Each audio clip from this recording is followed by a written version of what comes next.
my prescription, if you like, is this idea of athletic organizations. And yeah, I get out on the speaker circuit quite a lot. I've had the joy of meeting quite a few sort of famous athletes and coaches, and you start to pick up things from them. And they really, I notice in the stories they tell, there's sort of three skills that they all exhibit. And the first one is about their senses. They have this hyper-aware sense of, first of all, what's going on around them, this sort of immediate proprioception, but also this strategic ability to read the game. And to put it in football, in soccer terms, it's that sort of midfielder who can carve out that 40-yard pass and put it right on the boot of the winger who's made the run without even looking up. He knows the winger's made the run. He's read the game. He knows what's happening. They've played together loads of times. He's got that strategic sense just to play that ball forward. And great organizations, future-proof organizations, invest their time in building those senses. They're incredibly close to the customer and the market, and they respond at speed to what the customer and the market is telling them. But they also invest in that foresight, in that strategic sense, that ability to read the game and make those sort of long passes. And very few organizations do that. Once I get under the skin of clients, I find that the processes for looking to the future are quite often broken, or they happen infrequently, or they may be using the wrong processes, or looking at either too far out or not far enough out. And really, it requires a lot more investment in building those senses up, getting close to the customer and looking to the future.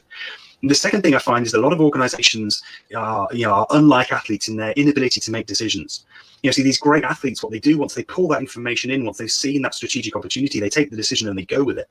And organizations, particularly established companies, are really, really slow at taking those decisions. Information moves very slowly through the business. There's a lot of fear at the top. A lot of decisions are still taken based on very little data and a lot of gut instinct. And so I try and teach organizations to do two things. First of all, push as much power as possible to the edge of the organization and get relatively junior people at the edge of the organization taking decisions and moving much more quickly, but also accelerate the flow of information through the business. Do what Howard Dresner, the former Gartner analyst, calls, make a hyper-decisive organization.